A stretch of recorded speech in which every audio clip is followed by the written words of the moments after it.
Tuesday, 11 August 2026. 3 Asia-Pacific AI stories before your first coffee. Beijing released a sweeping consultation draft covering security obligations for large data processors and simultaneously issued a binding national standard for autonomous driving data handling, marking 2 regulatory moves in a single week that extend China's lead in codifying AI governance. Singapore's Monetary Authority of Singapore signaled that supervisory guidance for agentic AI in financial services is close to publication, adding another Southeast Asian jurisdiction to the active rulemaking column.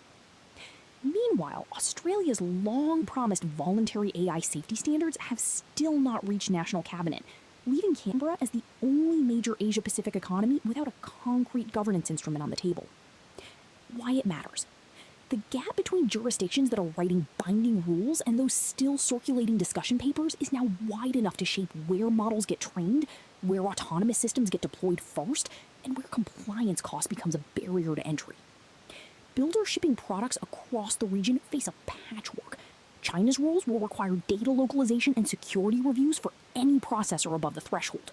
Singapore's agentic AI guidance will likely impose explainability and human oversight requirements on financial services deployments, and Australia offers neither clarity nor safe harbor.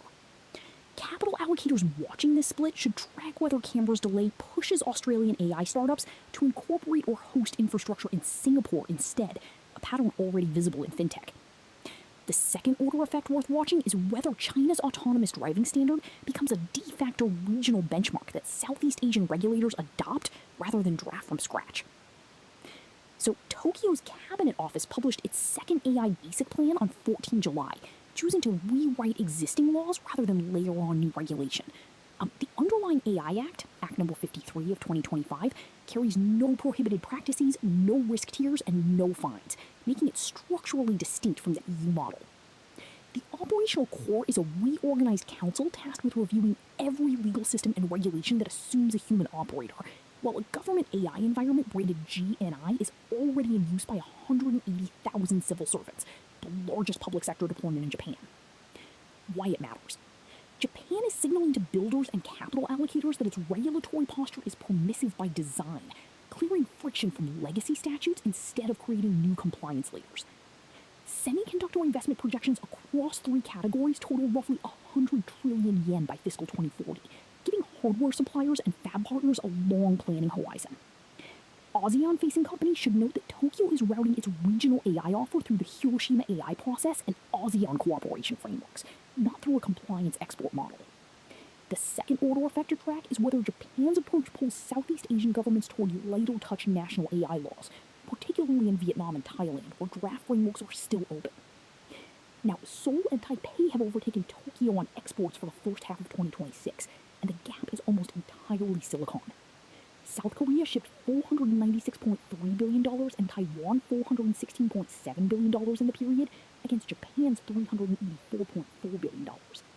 Korean semiconductor exports alone grew 162.6% to $192.4 billion in 6 months, already surpassing the full-year total for 2025, while July pushed further with $41 billion in chip exports and a 404% surge in computer shipments. Why it matters. This is the clearest macro signal yet that AI infrastructure demand is redrawing Asia's trade hierarchy in real time.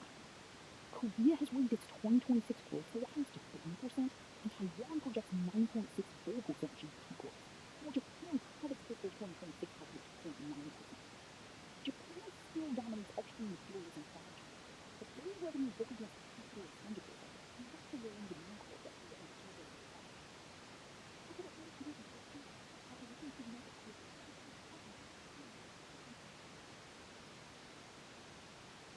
That is your AI in Asia briefing for today. Stay sharp, build well, see you tomorrow.